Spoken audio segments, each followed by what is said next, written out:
نحمده ونصلي على رسوله الكريم أما بعد أعوذ بالله من الشيطان الرجيم بسم الله الرحمن الرحيم وأعبد ربك حتى يأتي اليقين صدق الله العظيم. Today, inshallah, we're going to discuss a topic which, if we can understand it, this is the pinnacle of what we are trying to achieve. It's a very, very deep subject, extremely deep subject, that at times it's become very, very difficult to understand what the Ahlullah wants from us, what the expert in the field of suluk wants us to understand who is Allah, what they want, how they want to trace our path towards Allah. It is an extension of what we have been discussed the last 2 weeks. We discussed the concept of qana'ah. Qana'ah means to be contented in one's heart as to what Allah has decided for us. Then we said, after qana'ah, there is one stage which is above qana'at, one stage above contentment, which is the state of rida. That is, whatever befalls us, we receive it with a smiling face.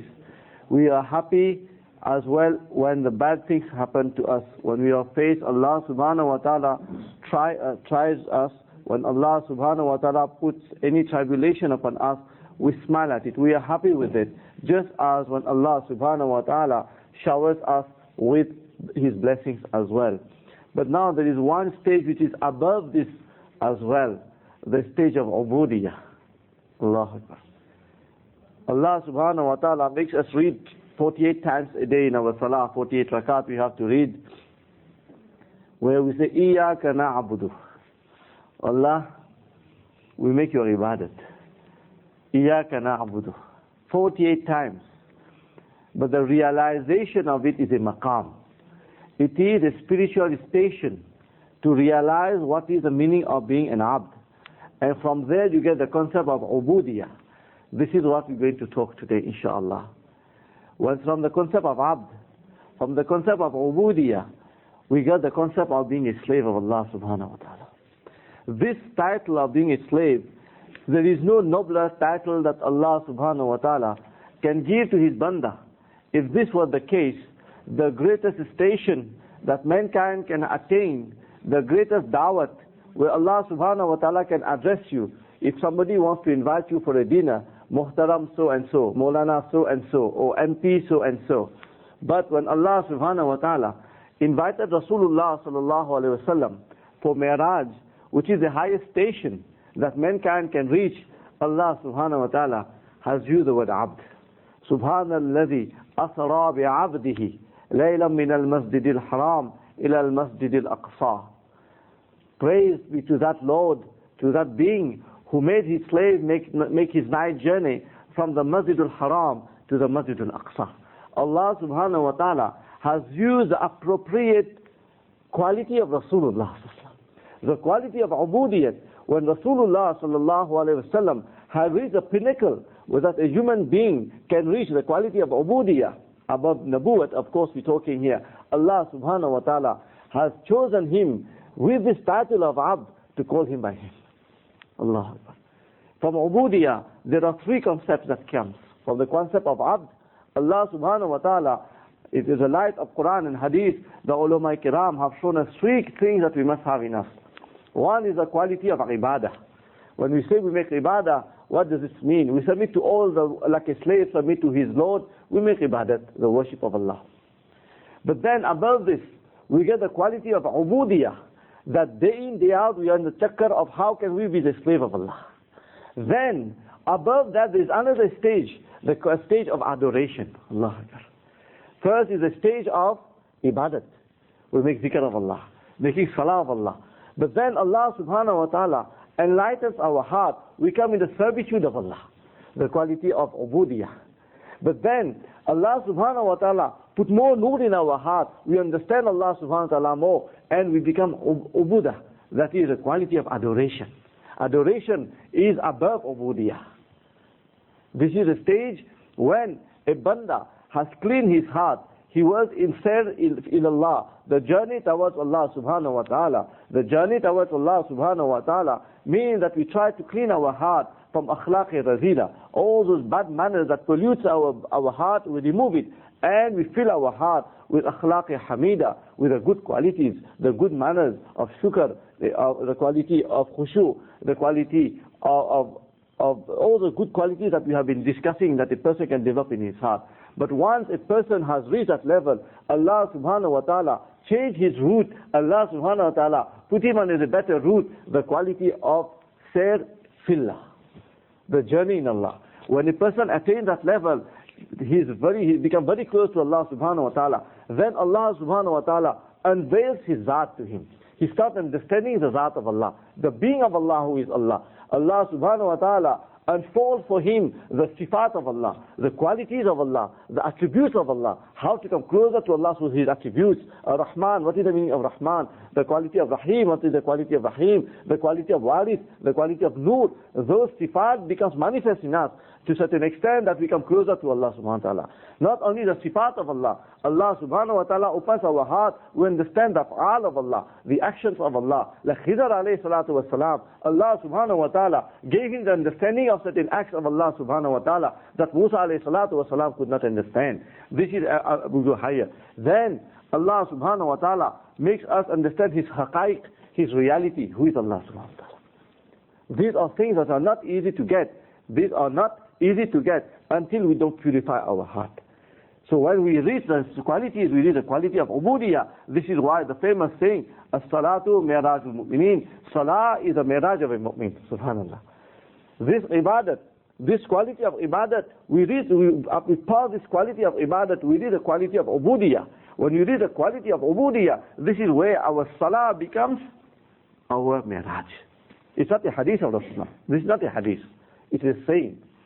It is a saying of the awliya that salah is a mi'raj of a mu'min. This is why Hazrat Ali kallamallahu wajha says when I am in salah, he has developed himself. He says that if you put Jahannam in front of me, or you put Jannat in front of me, it won't make any change in my iman. Because his ta'alluq with Allah subhanahu wa ta'ala is such that he is above those things. This is the creation of Allah subhanahu wa ta'ala. His tawajjuh is on Allah, not the creation of Allah. This is ubudiyah. We have finished ourselves. We have finished completely ourselves with Allah subhanahu wa ta'ala. We are mixed with Allah subhanahu wa ta'ala in a way. And Allah subhanahu wa ta'ala, when we reach that level, it becomes mafhum hadith. We talk with Allah's tongue. We see with Allah's eyes. We act with Allah's hand, etc. Where Allah subhanahu wa ta'ala manifests in us. This is the quality of ubudiyah. This is where our mind is a maqam, is a stage where a salik will reach. What is the meaning of ubudiyah? Ubudiyah means that a person establishes for himself the quality of obedience. All the ahkam of Allah subhanahu wa ta'ala is clear in his mind. The ahkam of Allah is clear. What are haram, what are halal. What is makruh tahrimi, what ghayr makruh tahrimi. What is mubah, what is wajib, what is sunnah muakkada, what is sunnah ghayr muakkada. All those things are clear in his mind. How can I come to Allah subhanahu wa ta'ala? The quality of obedience. Once he has identified the quality of obedience, the next stage is to perform this obedience without placing any limit. Without placing any limit. This is why we'll find the quality of Rasulullah sallallahu alaihi wasallam. He was fasting very virtuously every day. But then Sahaba wanted to meet this quality, this character of Rasulullah, but they could not meet it. Then Rasulullah sallallahu alaihi wasallam told them to fast the Sawm of Dawud alayhi salatu wasalam. One day we fast, one day we do not fast. This jazba to do ibadat is created in us. Once this is attained, the next stage now, when we start doing ibadat, shaitan will make chakkar in our head. Our nafs will make chakkar in our head. Oh, we're doing so many nafil, we're making so many tarawih. The next stage is to purify this mind that whatever we do is worth nothing. Allah is not in need of our ibadat. That's very difficult. We're spending so many nights in ibadat and then we say it's worth nothing. It's difficult to swallow this, but this is a haqiqat. When we finish ourselves in the path of Allah, then we realize that our ibadat was nothing. Who among us be sincere with ourselves? Have the courage on the Maidan Hashar, when Allah subhanahu wa ta'ala will address us without any veil. Who among us can be sure that, oh Allah, in my lifetime, there was a time I managed to perform 2 rakat, 100% concentration on you. Do you recall any day you have managed to do 2 rakat? Can you trace this? Then you should be a wali of Allah. A pakka wali of Allah. If you can prove me, you have read 2 rakat nafil in your entire lifetime, be it 60, 70, 80 years old, 2 rakat nafil, with 100% tawajjuh, kama haqqahu, we have read the salah, then we know we have reached somewhere. 2 rakat we can't read, kama haqqahu, Faisal. 2 rakat nafil we cannot read, kama haqqahu. To satisfy the rights of Allah subhanahu wa ta'ala, we haven't reached that level still. What we are boasting about our ibadat, we got a long way to go. A long way to go. To read the Sahaba Kiram, to read the Awliya Kiram, to read of Wilayat, we are very far. We must make the effort. This is why we come here and we learn. We got a long way to go still. The tilawat that we read, how much rule, like yesterday Maulana Suti Sahab was mentioning to us how Maulana Abrar Haq Sahab Rahmatullah Alayhi, he was very, very strict on the smallest tajweed rules. Every sifat of the Quran got a special qualities in it. Qari Sahib in part of us will tell us. Sifat al-muta'ariza, sifat al-ghair muta'ariza, and which one you raise your voice, which one you make huruf isti'ala, you raise your tongue to make pur. There's so many things in one sifat at times. One alphabet at times you get 7 qualities.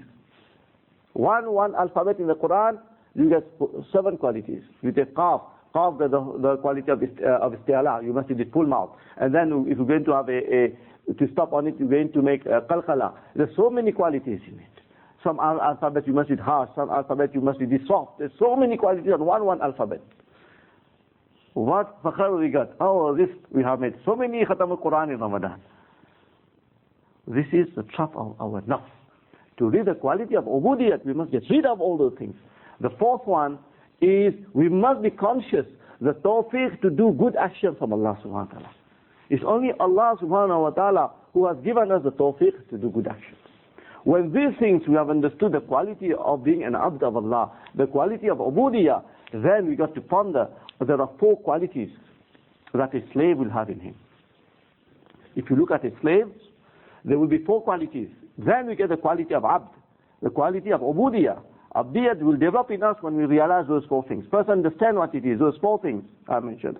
That we understand what is the obedience of Allah subhanahu wa ta'ala. Number 2, to perform this obedience without taking account. Number 3, to ensure that in our mind that there are defectuosity, there are faults in whatever we do. It's only Allah subhanahu wa ta'ala who has given us tawfiq to do that, number 4. And when we do that, there are 4 qualities Allah subhanahu wa ta'ala will develop in us. Allah Akbar. 4 qualities. Ibn Ata says, rahimahullah, there are 4 qualities of a slave. The first quality is to show fidelity, to show ikhlas towards the vow, the oath we have taken with Allah subhanahu wa ta'ala. In our Aalimiyyah Arwah, when Allah subhanahu wa ta'ala, even creating our bodies, Allah subhanahu wa ta'ala created our ruh, and Allah subhanahu wa ta'ala gathered our ruh. And that alam, in this world, Allah subhanahu wa ta'ala said, ask all of us, Alastu bi rabbikum. Am I not your Lord? And the answer we gave was not yes. We said bala. We never say naam. We say bala. Why not? Understand that conviction we had in us. In Aalimiyyah Arwah, when Allah subhanahu wa ta'ala asked us, in the Maidan Hashar, Allah will make us revise it again. I did ask you this question, am I not your Lord? You said not yes. You say, why not? Bala. Kyun nahi? This haqiqat, this will ring in our mind when we have really finished ourselves, we have developed the quality of ubudiyah. Allah subhanahu wa ta'ala will make this oath, this vow we have taken in Aalimiyyah Arwah, the haqiqat of it will come in our life, we'll realize it more. That we are, who is our Rabb, what is our taluk with Allah.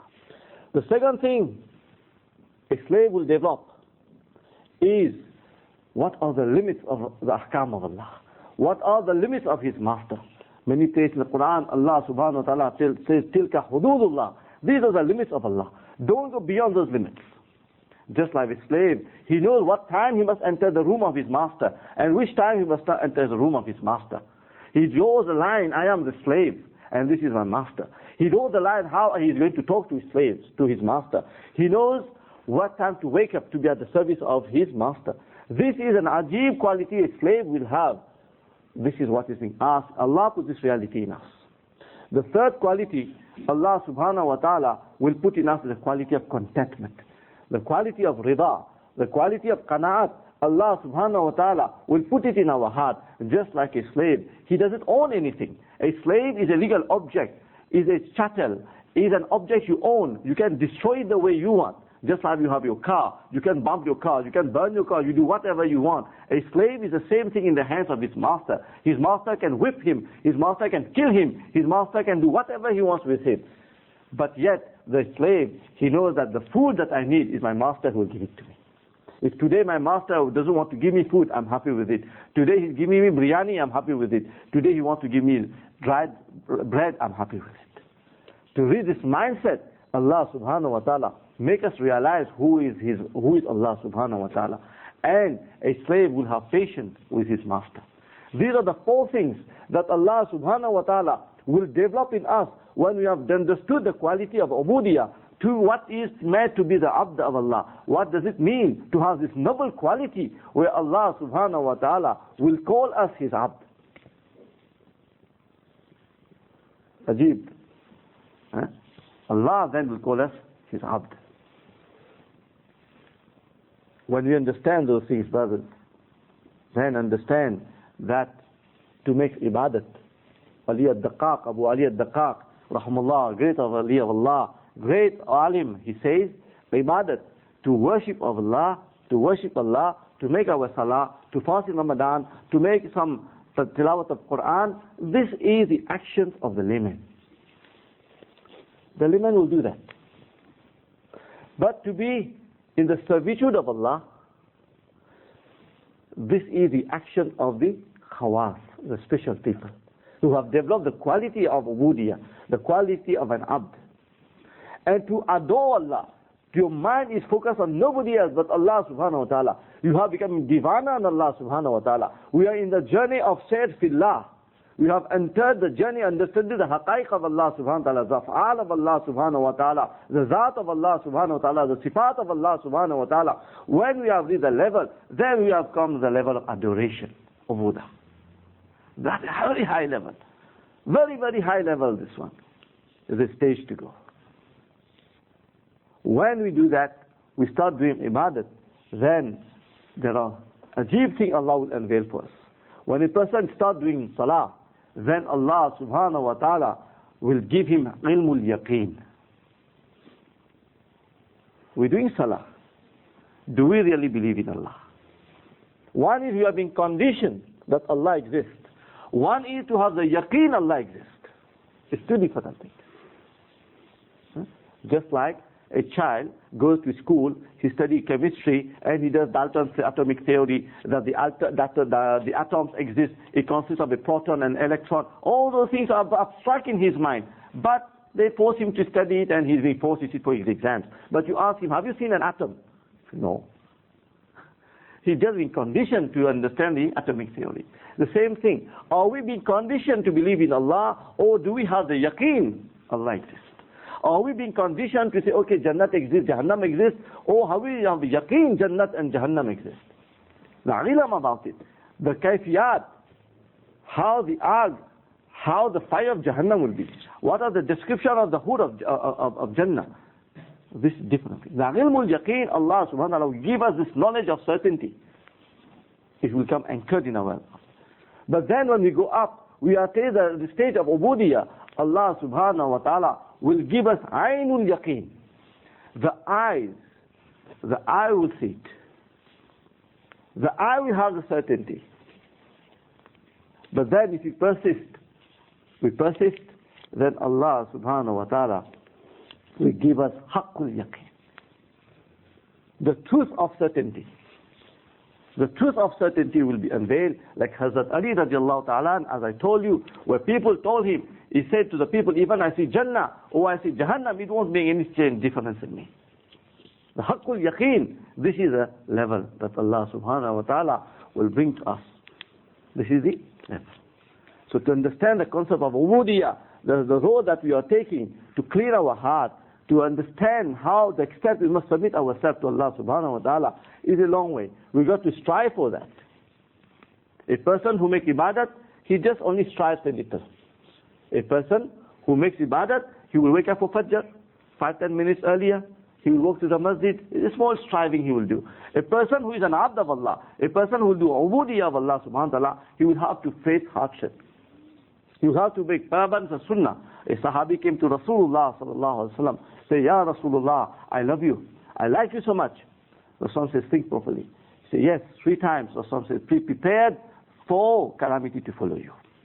When a person is going to follow sunnah, Allah subhanahu wa ta'ala will test him. Allah will test him. Allah will test his iman. So when a person goes in the stage of ubudiyyah, this is what will happen, that Allah subhanahu wa ta'ala will have those hardships. Then of course, then you get the stage of adoration, where you adore Allah, you don't pay attention to anybody. When you look at Rasulullah sallallahu alayhi wa sallam, it is said by the awliya, that there are 4 things. When we want to become a real abd of Allah, a real slave of Allah, we want to clean our heart completely from everything. Our focus is on Allah subhanahu wa ta'ala. You will never attain this level until 4 things is not manifest. That is, our mind is not worried about 4 things. The first thing is hunger. The second thing is poverty. The first one is hunger, the poverty. The third one is, they say, is in Allahumma salli ala sayyidina Muhammad. Hunger, it's not coming to my mind. The first one is hunger, where Allah subhanahu wa ta'ala won't give you food.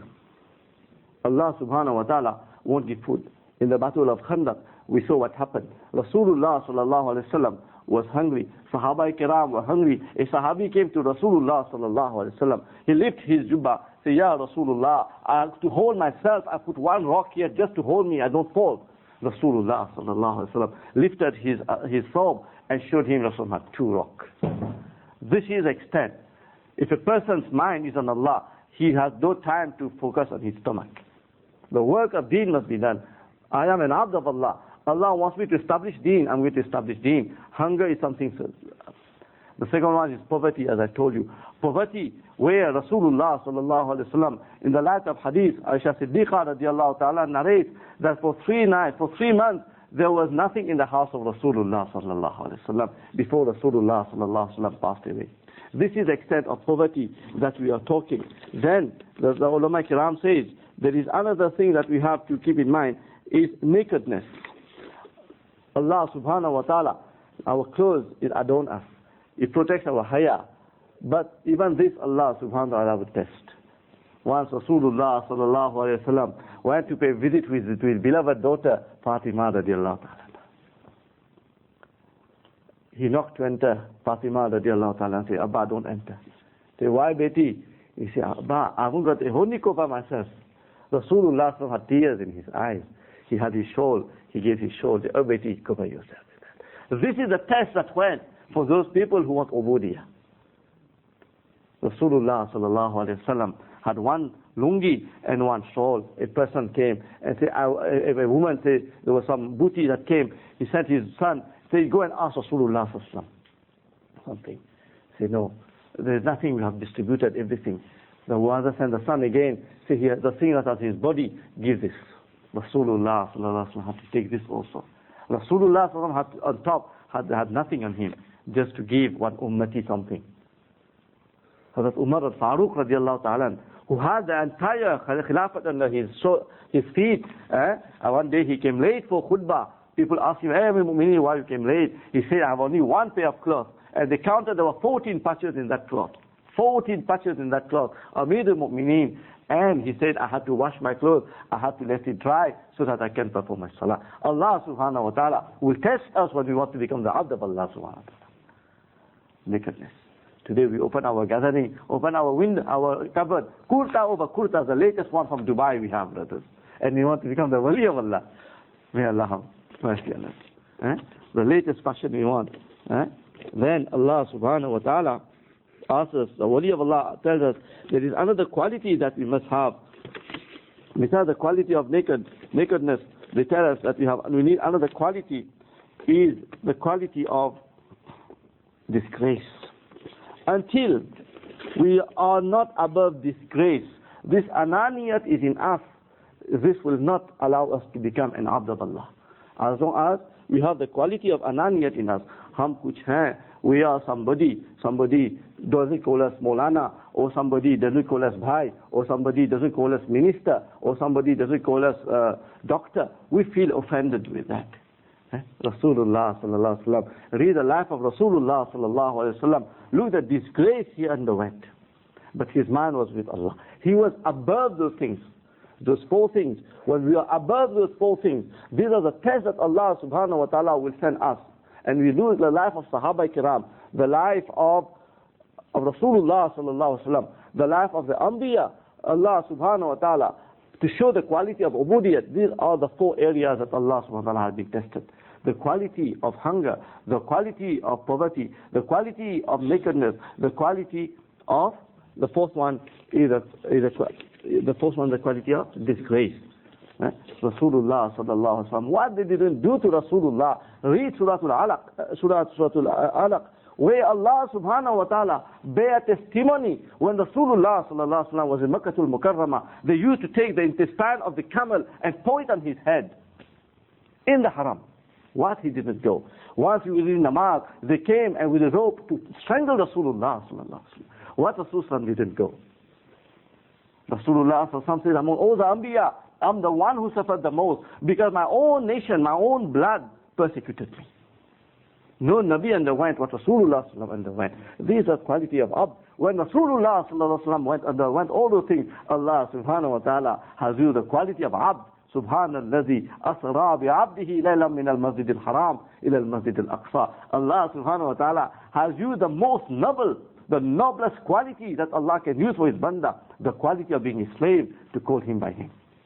Then you understand the haqiqat of what it is to be in tasawwuf, what it is to kill our nafs, our desires. Hum kuch nahi hai, Allah sab kuch hai. Whatever we do is from Allah subhanahu wa ta'ala. Whatever we do is from Allah subhanahu wa ta'ala. Brothers, this haqiqat must come in us. At times, for me, as myself, to understand things is beyond our mind. But when we read the ahkam, the law of the elders, Allah subhanahu wa ta'ala make us understand. Allah subhanahu wa ta'ala opens our heart. There was another great wali of Allah, his name is Abu Amr al-Nujayn. He said, not a single step can be pure in the path of servitude until a man sees that his good works are hypocrisy and his states are pretension. Allahu Akbar. Look how the wali of Allah think about themselves. So until we do not develop this quality, that all our action we do not have enough ikhlas in us. Ikhlas, my Muhtamir Mawlana Abdul Hamid Sahib was saying that ikhlas is like you climb a mountain. Each time you see, oh, we are reaching. You climb again, you see we are reaching. You climb again, you see you are reaching. But the more you look, you see the peak of the mountain is high. Ikhlas, there is no limit for ikhlas. There is no limit for ikhlas. And this is why you will find that Maulana Anzar Shah Kashmiri, Dhamma Barakatuhum, gave an ajib example. He said that the reason why Rasulullah sallallahu alaihi wasallam is the only Nabi whose mission reached fruition, whose mission was accomplished, it was dependent on the level of the niyat and ikhlas of Rasulullah sallallahu alaihi wasallam. His intention was so pukhta, his intention was so powerful, his ikhlas was so powerful. This is why Allah subhanahu wa ta'ala brought Rasulullah sallallahu to the success of his ibadat. Allah subhanahu wa ta'ala justifies this in the Quran. إِذَا جَاءَ نَصْرُ اللَّهِ وَالْفَتْحِ. When you will see what Allah subhanahu wa ta'ala will bring his help. وَرَأَيْتَ النَّاسَ يَدْخُلُونَ فِي دِينِ اللَّهِ أَفْوَاجًا. And you will see people entering the deen of Islam flock by flock. No Nabi witnessed this. No Nabi witnessed this. Flock by flock. وَرَأَيْتَ النَّاسَ يَدْخُلُونَ فِي دِينِ اللَّهِ أَفْوَاجًا. Not a single Nabi reached that level, where tribes by tribes are flocking towards the deen. وَرَأَيْتَ النَّاسَ يَدْخُلُونَ فِي دِينِ اللَّهِ فَجَاءَ فَسَبِّحْ بِحَمْدِ رَبِّكَ. Then praise your Lord. There's an usul there. Ulama Kiram says, when you are doing a work and your work is successful, praise Allah. Don't think that I have done it. This is ubudiyah. فَسَبِّحْ بِحَمْدِ رَبِّكَ وَاسْتَغْفِرْ. Make the subhan of Allah and the praise of Allah. وَاسْتَغْفِرْ. And Allah subhanahu wa ta'ala is telling Rasulullah sallallahu alaihi wasallam, despite you have succeeded, O Nabi, there can be some shortcoming. Therefore, ask for forgiveness. Ask for forgiveness. This is why when we meet, Rasulullah has taught us, when we finish, make the zikr of Allah. Make istighfar. Any majlis we sit, make istighfar. We don't know how much shortcomings we have in us. This small meeting we have is very, very important. Rasulullah sallallahu alaihi wasallam says in a hadith, on the day where there will be no shade, on the day when there will be no shade but the shade of Allah subhanahu wa ta'ala, there will be 7 people only who will be under the shade of Allah. The first one is a just imam, that is a khalifa, a person who rules over others. Then a youth who has sacrificed his youth for the pleasure of Allah. The third one, people who meet for the pleasure of Allah. People who meet for the pleasure of Allah and they depart for the pleasure of Allah. Who meet for the pleasure of Allah, they depart for the pleasure of Allah.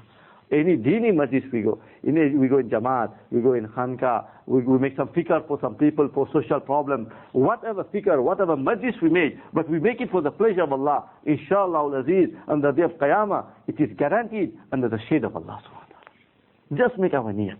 Oh Allah, we are doing it not for show. Oh Allah, you have given us tawfiq to do this work. Whatever work we do, we are meeting together for deen, for the pleasure of Allah subhanahu wa ta'ala. Inshallah, under the shade of Allah, a place is reserved for us.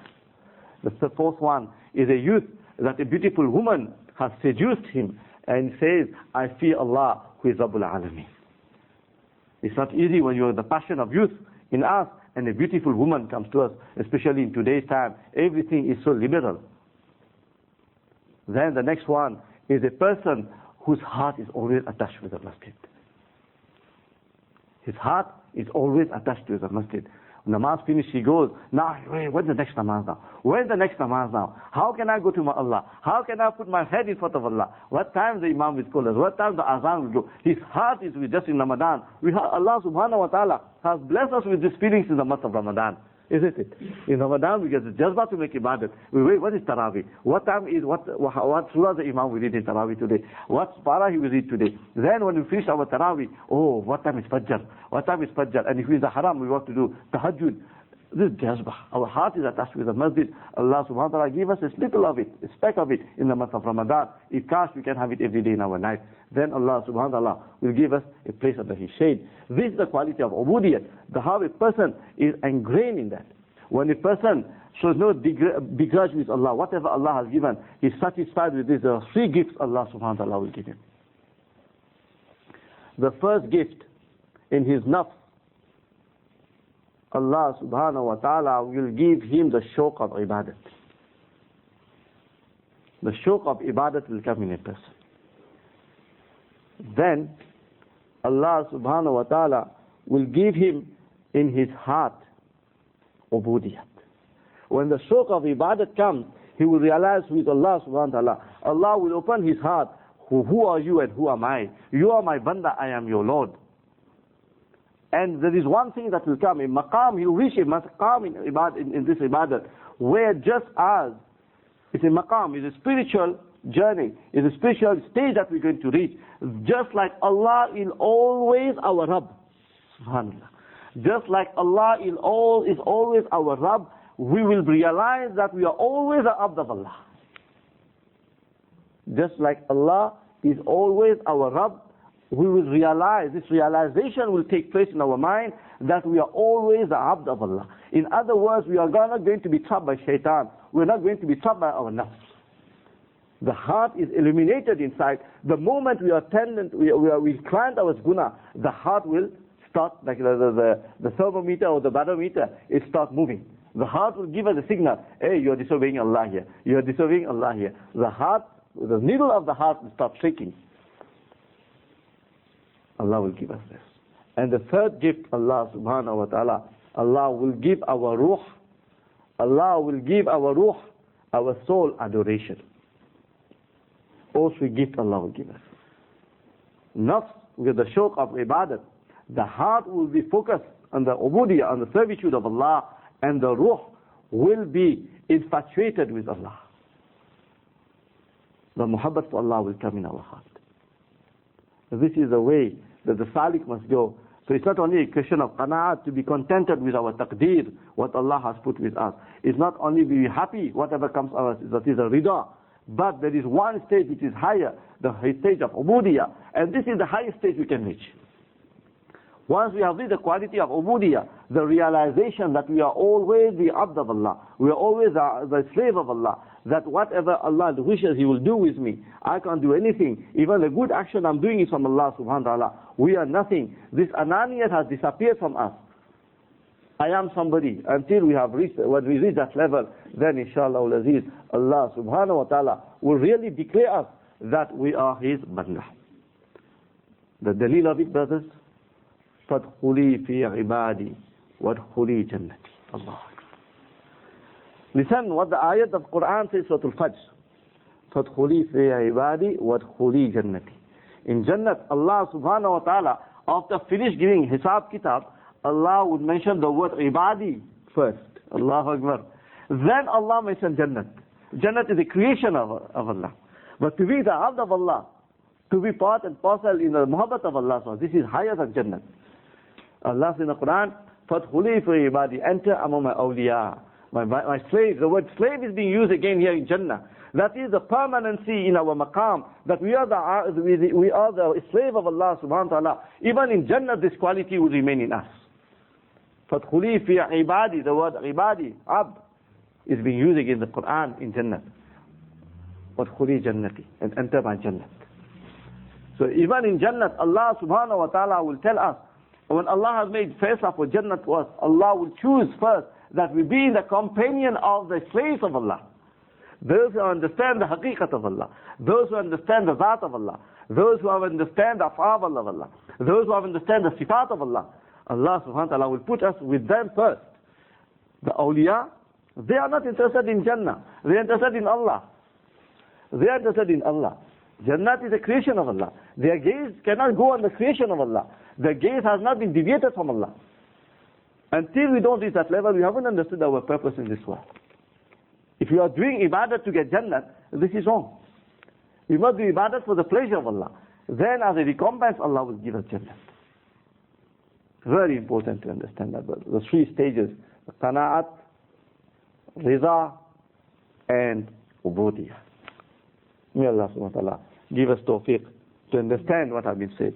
Listening yesterday, Maulana's bayan, inshallah from today, each time we meet, realizing at times when you lose our elders, we realize there's a vacuum in our life.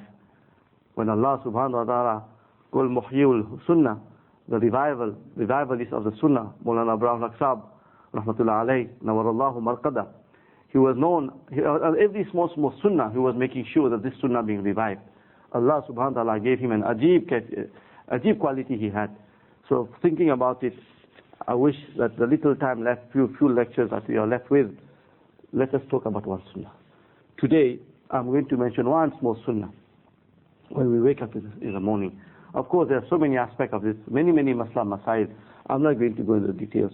When we wake up in the sunnah of Rasul, when we wake up, the first thing is, one of the way of Rasulullah to wake up is, you sleep this way. Rasulullah used to wake up like this.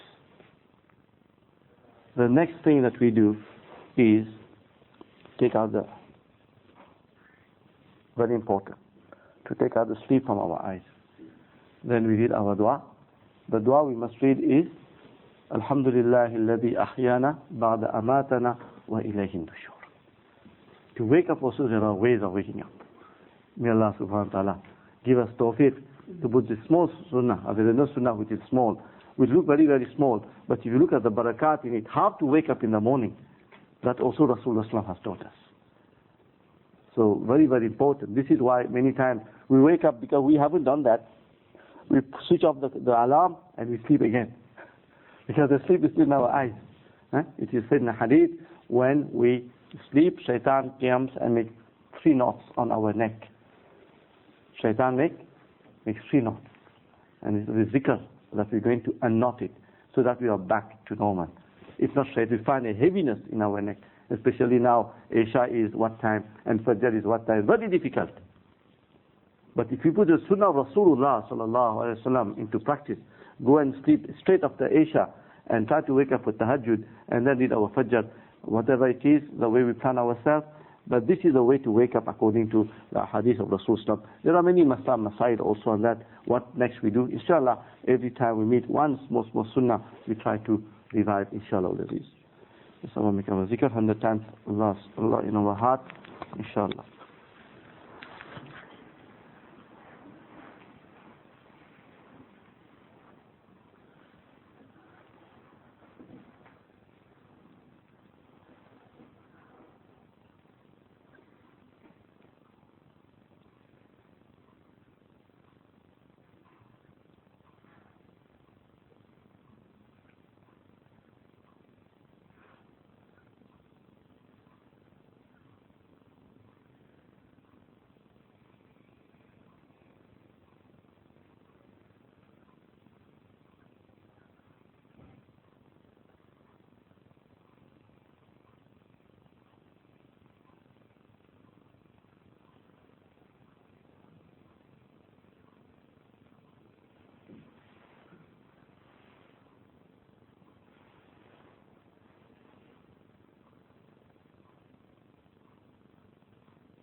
يا ولد الأولين ويا آخر الآخرين ويا ذا القوة المتين يا أرحم الراحمين يا ربيع السماوات والحرب يا حي يا قيوم يا ذا الجلال والإكرام يا حنان يا منان اللهم صل على محمد وعلى آل محمد بعدد كل معظم لك اللهم أعنا على ذكرك وشكرك وحسن عبادتك ربنا آتنا في الدنيا حسنة وفي الآخرة حسنة وقنا عذاب النار وقنا عذاب القبر وقنا عذاب الحشر وقنا عذاب الفقر وقنا عذاب الدين ويحشر يوم القيامة مع المتقين ومع الأبرار يا عزيز يا غفار اللهم فقهنا في الدين وعلمنا التأويل اللهم احفظنا من كل بلاء الدنيا وعذاب القبر وعذاب الآخرة ربنا زدنا علما نافعا ورزقا واسعا وحلالا وطيبا وعملا صالحا ومتقبلا وشفاء من كل داء وقلبا منورا ولسانا ذاكرا وإيمانا كاملا ويقينا صادقا وخلقا حميدا اللهم إنا نسألك الجنة بغير حساب اللهم بارك لنا في الموت وفيما بعد الموت ربنا هب لنا من أزواجنا وذرياتنا قرة أعين واجعلنا للمتقين إماما اللهم إنا نسألك من خير ما سألك منه نبيك محمد صلى الله عليه وسلم ونعوذ بك من شر ما استعاذ منه نبيك محمد صلى الله عليه وسلم أنت المستعان ولك البلاغ ولا حول ولا قوة إلا بالله العلي العظيم سبحان ربك رب العزة عما يصفون وسلام على المرسلين الحمد لله رب العالمين يا رحمن الرحيم.